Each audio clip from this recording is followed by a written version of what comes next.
What's going on? It's your boy KV, and today we're going to talk about the truth behind the sue serve plea deal. I see a lot of mainstream media. They ain't do their homework. They just ran with outdated information. You know what I'm saying? Some of them say he has 30 years.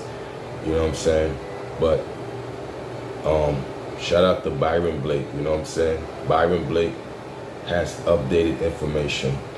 Go subscribe to his channel. You dig what I'm saying? I'm subscribed. Subscribe to Byron Blake. Byron Blake touched on the subject a little bit, but he passed the ball to me, and I'm gonna slam dunk it home. You know what I'm saying? You know, we're gonna break down his plea deal.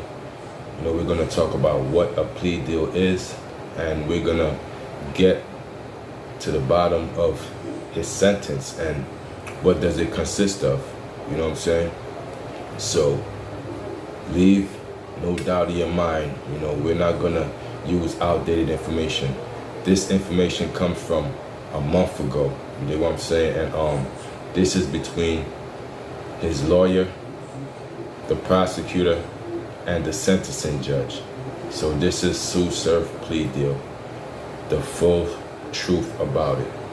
Let's get to the video. So before we get into sue serve plea deal and what he arranged in the plea deal, we have to understand what is a plea deal and why do defendants take a plea deal, and was it in serve best interest to take that plea deal. You know what I'm saying? Let's talk about it. So what is a plea deal? Defendants must voluntarily enter into the agreement, at which point the judge must either approve or reject the deal. So the sentencing judge in sue serve case is either gonna accept or reject it. So what are the benefits of the plea agreement? So did serve do the right thing by accepting this plea agreement? So a plea agreement comes with a wide range of advantages for defendants, which can include, and you can see I highlight the 3 strong factors that why I think it was in his best interest to accept this plea agreement and the benefits of it. So the first one is the reduction of a felony charge to a misdemeanor. So Surf is looking at 30 years. So a lot of it has been reduced to misdemeanors. And I'm going to show you in the plea agreement how it was reduced. And the second one is the dismissal of some charges against the defendants. So some charges is going to be thrown out. And I'm going to show you in the sentencing guidelines on how a lot of his charges was thrown out.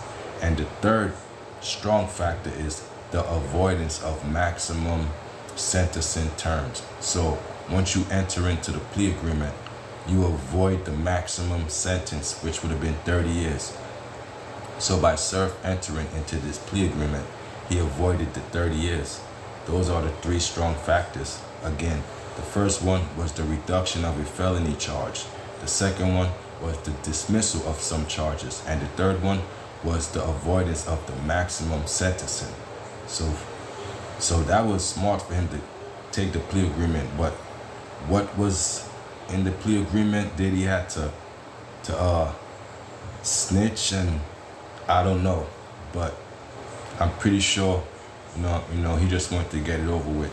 But I don't know about the snitching, and I don't think that was in the terms of it. It was probably just he just pleaded out guilty to certain things to get to a resolution. You know what I'm saying? So now let's get to so again, shout out to Byron Blake, who had this on his YouTube channel.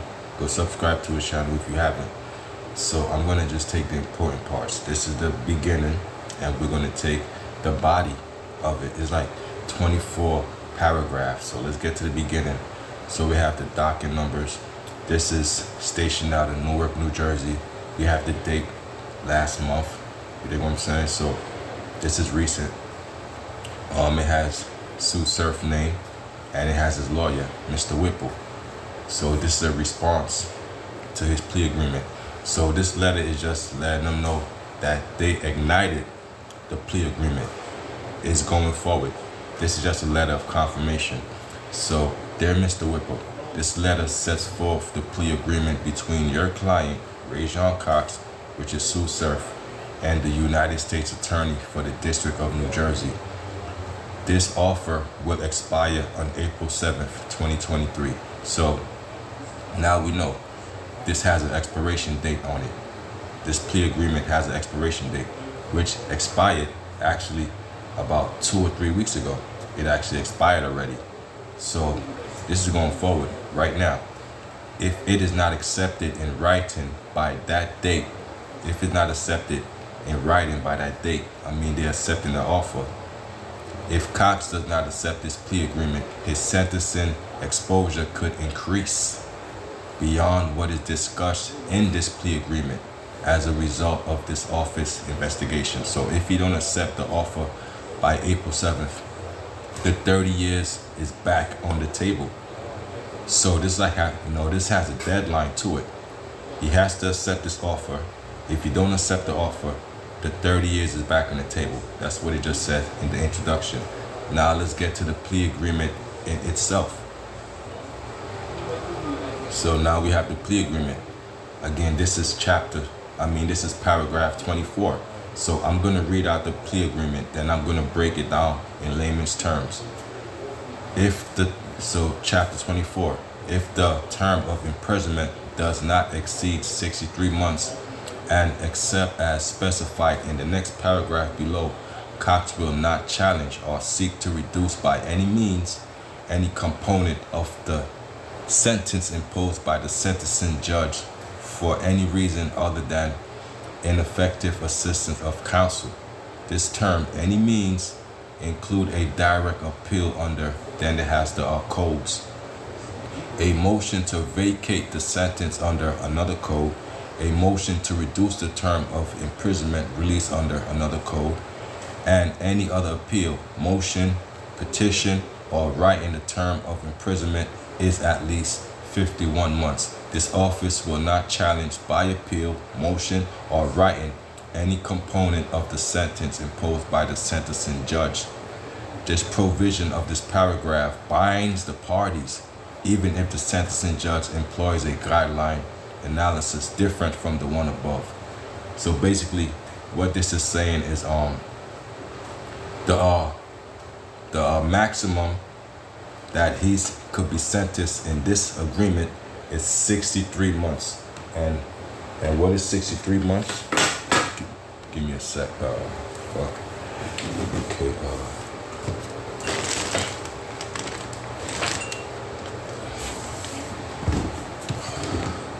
Okay, so we got the paper right here. So it says the maximum, it does not exceed 63 months. So his sentence cannot exceed 63 months in this plea agreement. And 63 months is 5.2 years. And it says he cannot go for parole or any early release no later than 51 months. So like he can't get parole or he can't get released before 51 months. And he can't do a sentence that exceed 63 months. So he can't get released before 51 months, which would be 4.25 years. So he has to do between 4 to 5 years. 5 is the maximum and 4 years is the minimum before he can get early release or parole or get out of jail. So he has to do a minimum of 4 to 5 years. 5 is the maximum. 5.2 is the maximum, which is 63 months. And he can get early release no earlier than 51 months.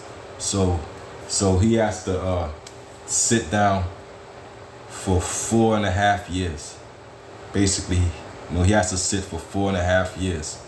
He would get released early, within, before 5 years if he have good behavior.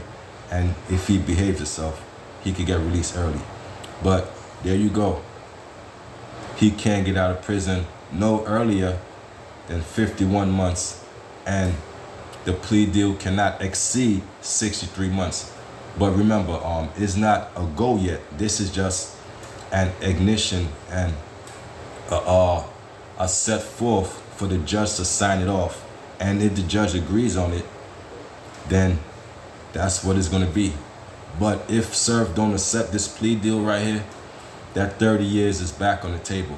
You know what I'm saying? So this breaks it down in a nutshell, that he has to sit for at least 63 months, and he can't get out of jail no earlier than 51 months. You dig what I'm saying? So again, that is the Surf plea deal in a nutshell.